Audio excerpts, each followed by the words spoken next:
Hello and a very warm welcome to ETEducation Leadership Studios in collaboration with Coursera. I'm Devina, Lason, and today we're diving into compelling discussion on advancing higher education, curriculum to careers.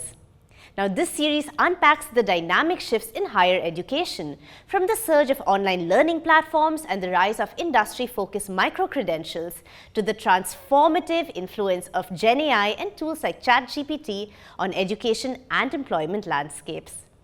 So, to explore how universities catering to lakhs of students annually navigate the challenge of shaping employable graduates, we're joined by a distinguished panel of experts. Without further ado, it's my pleasure to welcome Dr. V. Jayakumar, Principal, Amrita School of Engineering and Computing, Amrita Vishwa, Vidyapeetham, Chennai Campus. Dr. Amthul Azeez, Principal, Justice Basheer Ahmed Sayeed College for Women. Dr. Bhalaji Natarajan, Principal, Rajalakshmi Institute of Technology, Chennai. And Prashasti Rastogi, Director, Coursera for Campus. Very warm welcome to all of you. Thank you for joining us on ET Studios and being part of this panel discussion today. Such a pleasure to have you. Thank you. Thank you. So, to all of you, our doctors, our educational professional here, we're here to talk about advancing higher education in India and how that shift from curriculum to careers is really panning out today, right? So, just to get the ball rolling, if all of you can help us with a little bit of foundation, some perspective from your side, where do you think the Indian education system is at today? And of course, there are all these changes happening. Technology is very much at the heart of the shifts that we are seeing. So just a little bit of perspective of where things stand today in your experience, and we'll take it from there. Doctor, shall we start with you? Thank you, Devina, for having me here. Let me set the context here. I would like to highlight two key points. Probably, if you understand that, we'll get to the other details of it. So, as you are aware, gross enrollment ratio of India in 2024 is about 28%, which is significantly lower than the global average. Yes. When India is, aspiring to be a developed nation, we are supposed to be having the gross enrollment ratio over 75%. Absolutely. So, Union government is aiming to improve the gross enrollment ratio to 50% by 2035. Wow. Yeah. What it means? It means we need to really double the education network and infrastructure. For example, from 1,100 odd university to 2,500 university we need to increase. From 45,000 colleges at present to we should go about 1 lakh colleges to meet that gross enrollment ratio. This is the one aspect of it. The other context is India is aspiring to be $10 trillion economy, and also aspiring to be the third largest economy in the world by 2035. So, in order to happen, achieve that, realize that we need a strong skill based industry aligned workforce. So, these are the critical two sets on which government is giving all the reforms around. I feel these are the two strong points based on which all our policies, reforms, UGC directives are built upon. Yes. So, keeping those into perspective, I feel like there are 4 priorities that I feel we educators or representing institute can think about it. Okay. So, the first one being we should embrace, adopt digital technology. Integrating it into the education is the need of the hour. Then only we can really scale to that level that we aspire to. Of course, there is a challenge of bridging the digital divide, and there is a necessity of really enhancing the digital infrastructure, all that being a challenge, but we are into a exciting phase of the education era. The second priority what I feel is we should move from the traditional degree centric education to skill based, industry aligned curriculum based curriculum, So, that is what the case is. The third phase all would vouch, we should foster multidisciplinary education. Yes. After all, working in silos have gone the days. Being a traditional, in a single discipline oriented education, we should move on to a interdisciplinary, multidisciplinary education.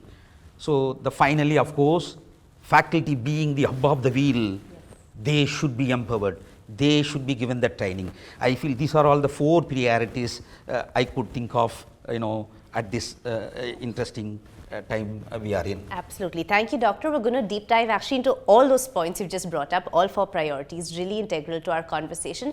Before that, Dr. Amthul, would you like to give us a little perspective, again, your idea on the foundation of where India is at in the education space today? Firstly, thank you so much for giving us this opportunity to be here to share our views and perspective and our thought processes. Basically, I would like to start with the quote from Nelson Mandela: education is the most powerful weapon in the world, and education is, I feel, is the prime engine of any country. Which leads to the development of the country. So, education, both primary education as well as higher education, So, this is going to really play a vital role for the progress of our country, no doubt about that. And when we talk about higher education, it's a greater responsibility for us, for all the higher education institutions, because it's a cut across the central universities, state universities, the colleges, the institutes of national importance. All of us are we are facing this challenge of the new trends in the market, in the industries, and also to keep up globally. So, it's a huge race for all of us, I think, and competition, but each of us in our own niche, we have to face what is there, we have to encounter the problems, and we also have to embrace the challenges, is what I believe in. It's wonderful. Thank you. Dr. Bhalaji? Yeah, thank you for having me here. I would like to compliment my co-panelist, and I completely agree with their points. In addition to that, I would always say this: we are in a transition period of higher education in India. If you look at the higher education sector 5 years back, we have seen a 360-degree change in all aspects, starting from the stakeholders' perspective, starting from the government's initiative, and as we are all sitting here and discussing about this, we are in the mid of this implementation of national education policy. So, I closely follow UGC, and every day there seems to be an announcement. I mean, I would like to say, I was talking to my panel member even before this discussion.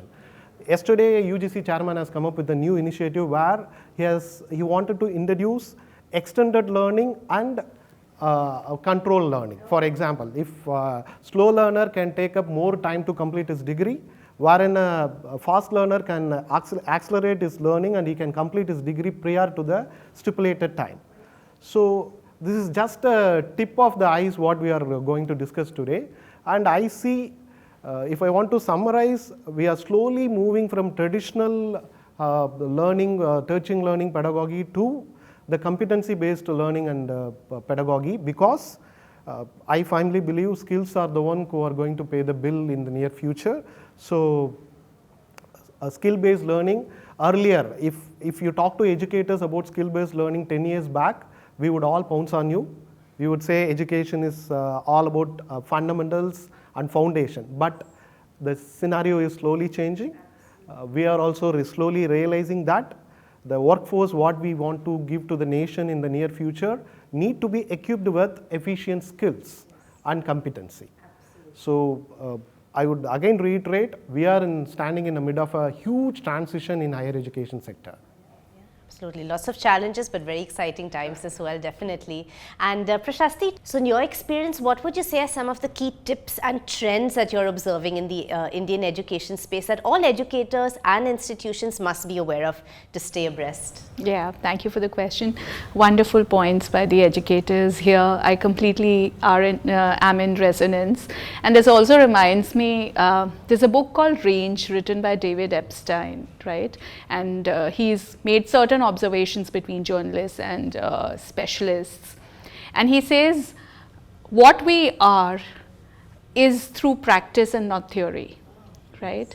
And this is practically what I hear from all the educators here, that the education policy in India, or the whole education perspective that the educators hold, has moved from being a theory-driven ecosystem to a very applied learning ecosystem.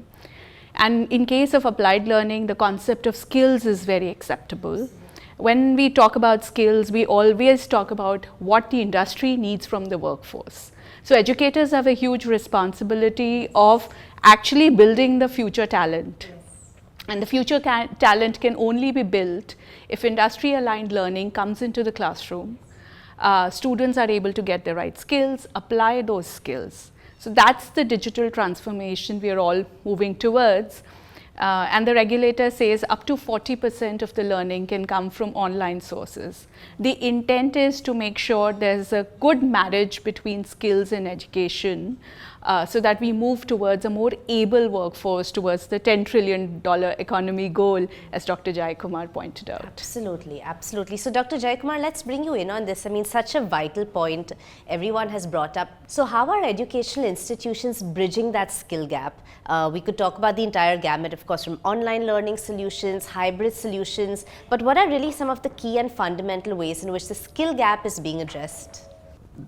Bridging the skill gap, the industry academy gap to be bridged, these are there for some time. Only thing is, what I strongly believe in, the solution should start from the curriculum itself. We always have all the premier institutions in the country have industry expert members, industry leaders on board as the advisors as well as the board of studies members. So they are very much into the curriculum development part of it. So perhaps there itself the impetus should be given. That is point A. Point B, at times what happened, the curriculum as such, it has kind of a rigid framework where we cannot bring in all the, say for example, micro-credential point of view, even say industry specific, industry certified programs as part of the curriculum. Still there is a inertia against the trend, though they are aware the significance, but as such putting them into the curriculum, still there is a gap to be done. Why would you say that resistance is there? The resistance as such, because when we say a curriculum, it should be a very standard curriculum appealing to the global and other university standards. So we can't put a certified name with a particular industry. So that normally we would not appreciate from the academic point of view. However, as Prashasti clearly pointed out, UGC has advocated clearly to go up to 40% of the total credits. Say in engineering curriculum, 160 credits what one should earn to get a degree. Out of that, 40% of the total credits can be taken through MOOC platforms like NPTEL, like Coursera, like edX, which they strongly advocate. So in that sense, all educators now, we are aware of it. We have really considered to the point. And for example, at Amrita, what we do, if you ask me, we are having professional electives, open electives. We really encourage students to take those courses as online courses. So those credits earned through those courses will be seamlessly transferred to the credits for the students. That's what you do. Then another point what happens is, the trend is keep changing. There is a knowledge explosion, knowledge doubling happening, the time is exponentially decreasing. So in that case, the demand for the industry skills are keep changing. I may have very skill based courses, emerging technology courses in my curriculum, but do we have the faculty to teach them? Do we have the skill set to teach them? In that case, these online courses have become boon. They are the only one for us to can give the do the job for us. So online course is the key. So credits are there. Here I might bring in one more strategy that I bring in. At times, this micro credits things are very popular, but we could not be able to put it into as part of curriculum. However, we are doing it as part of a value added program over and above the mandatory requirement of the credits. So these are the ways where we feel we are embracing the online courses, converting into credit. Wonderful. Yes, Devina. Dr. Amthul, let's get you in on this. I mean, so of course we're talking about online courses, but it's quite widespread now that there's an integration of international programs as well into your curriculum, of course, all enabled by digitization. So any examples you can share in this space? Yes, that's I can share definitely. One thing I would like to say is, as an institution, now my fellow academicians who are beside me are from the engineering sector, and I'm from the arts and science college. Okay, but still, any higher education institution will vouch for to raise their the learning outcomes of the students to higher standards. That is what is the crux of our delivering the education to our students. So where do we stand? And I think as an institution we have to focus on 3 MCs. So what are the 3 MCs? Is one is mission centered. We have to focus on what is our mission of every college has a mission, and we go with a mission to envisage that vision. And the second is the market conscious. We have to know what are the trends in the market. If we don't know that, it's going to be difficult. We have, as an institution, we have to know what is the trends. Only then can we deliver that to the students. And the third is margin cutting, which is, I think, cost. I mean, the finance or the financial health of an institution is basically very important, and how we are going to work out with how the trends for the future generation, the students, what are the infrastructural facilities, all that we need to keep in mind. But what education today is far, I think, different from what it was previously, because we were focusing in the previous years, we are focusing only on the degree content of it, but now it's not that. It's not just knowledge, but it is the skills with knowledge. So that is where there is all these extra, the courses, the skilled development courses come into play in this scenario, in this era. A lot of courses, a lot of options are there for our students to take up, and as an institution also we have to facilitate that for our students, so that they come up to identify what is the need for them, and they take up such kind of courses as per their domain or something out of interest. Anything but for the benefit of the students. Thank you for sharing that. Wonderful. Doctor? So adding to the points what they have discussed, I see in this way, like the first thing is, under the skill oriented courses, what steps we have taken from my institute, to be specific, we have embedded the global certifications into the curriculum. Because earlier it was an outside learning, or they have to go out of the class and they have to learn and they have to earn the certificates. Instead, we have come up with the curriculum where I say the global certifications, like to name few, CompTIA or EC Council or Cisco or IBM, those certifications, whenever they come across such kind of courses, we embed them into the curriculum, and we also encourage students to take up those certifications so that they become industry ready as a part of their curriculum.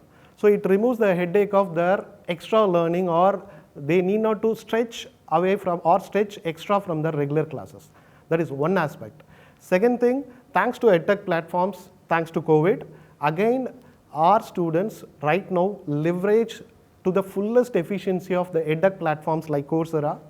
And even I would like to get some points from Coursera survey, which states that more than 90% of the students have expressed their confidence level has gone up after doing those kind of micro-credential courses.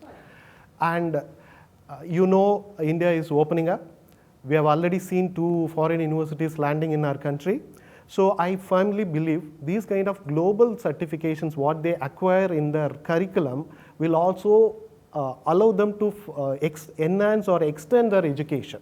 For say, if I get admitted into a global university, I can get course equivalents of the certifications what I have already done during my tenure. That is one aspect. Another important step what we have taken is, we regularly talk to our recruiters. We try to find out what are the gaps they feel. So now we have taken an approach where we have asked them to coin a course where they feel like there is a gap. So 2 of our IT recruiters are in our campus right now. They have tailor-made a course. Thanks to autonomy, we could accommodate them, and our students are selected students are undergoing those courses. And I mean, in one way, I would like to add upon, like as Dr. Jayakumar pointed out about industry academia bridging. This is one aspect where we see industries coming to the campus, they handle the course, they conduct the assessment, and they pick the candidates. So this is one move where we see there is a lot of interaction. And as a part of curriculum, we have also introduced industry-oriented course in each and every semester, which we ensure that either industry expert or, to the worst scenario, our alumni will come and handle the course, so that students get the real taste of what is the industry course is all about. And we also ensure that that course is evaluated by an industry expert. Okay, yeah. So these are all. So all very practical, hands-on, again skill-based. Wonderful. Thank you for all these examples, Prashasti. I mean, what a great point also by Dr. Bhalaji regarding the confidence in the students themselves that is being seen and being noticed. So can you help us understand in a nutshell how Coursera is really basically supporting everything that we've just discussed on the panel till now? Yeah. So wonderfully put by all the professors. Let's look at what are the most valuable companies today. When I say this word, we think about Meta, we think about Amazon, we think about NVIDIA, we think about Google.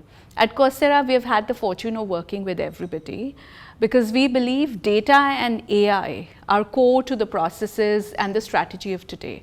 And data and AI are also domain agnostic, which means, like Dr. Amthul was saying, if arts and science students would like to have careers in data and AI, they can acquire those skills without having any prerequisites to be gainfully employed in these aspirational organizations. At Coursera, together with these companies and many more, we have about 100+ industry partners. What we did was we built industry microcredentials. Industry microcredentials are a set of skills which map to a number of job roles that students can acquire while they are at their institution and earn for credit by the virtue of NCVET in India approving them as skill enhancement courses. Right? This allows a lot of flexibility to learners. This allows a lot of flexibility to institutions to directly take something from the industry, and we update these certifications regularly so that they are always real time, and bring it into the campus. Students have access to most in-demand skills and jobs. They also have a signal by the virtue of earning that certificate from a Google or from an Amazon or a Unilever when it comes to supply chain, by saying, hey, I am trained on these skills by the world's most valuable companies, and the curriculums can always stay agile. So that's a major trend that we are seeing because the world of learning is truly interdisciplinary today. How are you getting your faculty up to speed and up to date with all the innovation, all the technology that we're talking about today in the education space? How do you ensure that faculty is up to speed and really comfortable with these shifts that are happening in the Indian education space? Doctor? Yeah, Devina, I really emphasize faculty have the much more bigger role to play than ever before. Yes. Sometimes we undermine that, you know, these online platforms, the digital world will take away the center stage of the faculty. No, absolutely not. In fact, there will be dearth, there will be need for quality teachers who are passionate like a traditional teacher, along with, you know, who embrace the digital and AI tools with them. They will be the need of the hour. So we are really aware of that importance. At Amrita, at least I tell you, in my campus we have Educational Technology Center, ETC. Okay. So this is just like any one academic department having professors and set of faculty members who are there to design and develop all staff faculty related development programs. More importantly, barring the technical skill programs, research and innovative development programs and accreditation and quality programs, we focus more on to teaching and pedagogical methods or requirements. Yes, so there, how about gamification, how about employing the immersion technology and how to teach them so-called online and AI tools, all that. How this can happen? Of course, we make them, we actually provide financial incentives to do that. Okay. You know, see, as Dr. Bhalaji said, he is currently, undergoing Microsoft, course through Coursera. In fact, we provide financial assistance to undertake those certification programs, even for workshops, any faculty development programs, even conferences. We reimburse them. More importantly, even we bring those concepts as into the career advancement points. These are the support systems that we do that. Then, before we emphasize students to pitch in with the industry aligned micro credential courses, we emphasize that all those faculty members should be undergoing them first. Yes. Then only with the conviction we can tell them. Yes. Devina, very interestingly, we also give faculty incentives for such programs, even for doing their certification programs, attending conferences, workshops. For all that we give emphasize. It is a continuous process. It is not one time goal. It's so that's what that ETC takes care in our campus. Just I might add one more point, to the previous discussion what Prashasti told and Dr. Bhalaji said. At times these micro credential industry aligned courses could not be directly mapped into credits. However, what we do in our campus is we have industry certification roadmap as your document, program wise, semester wise. Being an engineering background, if he is a BTech CSE department, then student will have a handbook that will tell SEM 3, 4, 5, 6, 7, 8, what are all the certification courses which one should do if you want to be employable, job ready. So this list mapping with their curriculum courses being done by the advisory board, as he said, that is led by the corporate industry relations, which is nothing but our placement and training team at Amrita. What we do is, for example, AWS cloud certification, I could not give credit directly because my curriculum has not allowed me to do so. However, that certification has been converted into a equivalent marks as part of the course. So, end of the day, after 8 years, after 8 semesters of their study, they would be having 6 to 8 certification courses completed, and they have strong CV to go for the job market. This industry certification roadmap really gives the students the choice to choose from the the bucket list of industry related courses, meeting their aspirations according to their need and their ambition, they choose them. So eventually we ensure that students have at least 4 to 6 micro credential industry aligned certification courses as part of their CV. So yeah, Dr. Amthul, I'd love to hear from you as well. What are some of the examples maybe you have, how you're gearing up your faculty, what should sort of the mindset of a faculty today be in the first place? Because of course we're seeing these tectonic shifts in the Indian education space. So what does it take for the faculty really to be prepared to deliver education in this manner? Very nicely said, Devina. Tectonic shifts. Yeah, it is the shift has gone to the technology, and I believe faculty are an asset to the institution, to any institution, because they have to rise up to the occasion to face this Gen Z generation. And so previously it was like faculty improvement programs were happening.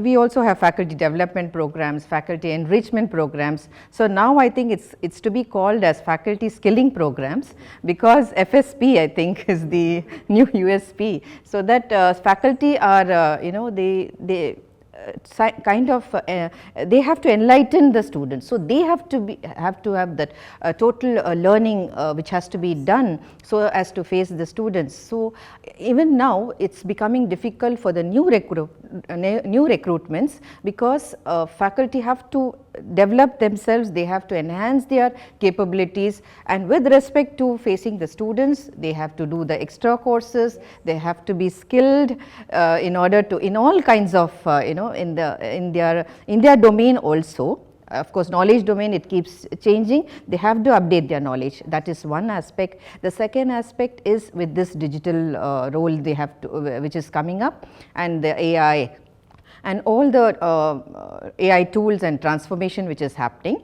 And the third thing is they also have to be involved in like team building and like leading the students. So when they are given such courses and when they adapt to such courses, it helps them, it builds their skilling process. And we do have from our college, Justice Basheer Ahmed Sayeed College, we are allowing our faculty to go for many programs, to attend many training programs. We have in-house programs also facilitated for the faculty, so as and in all aspects, it's not only pedagogical training, but it's also for research. And the management is giving incentives, like sir has said. All this is like a booster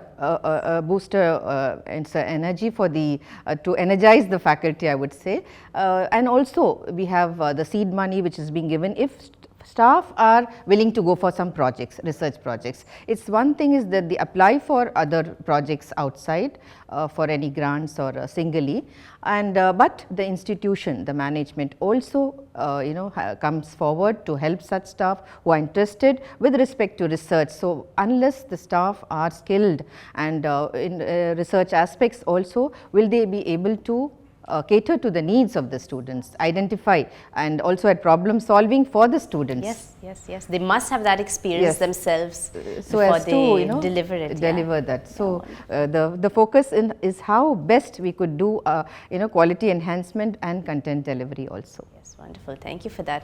So thank you so much, really, truly, to all of you panelists. You put so much light on where we're at today in the Indian education space, but also the exciting journey that we can all look forward to. Thank you. It's been such a pleasure to have you in ET Studios. Thank you so much. Thank you so much. Thank you.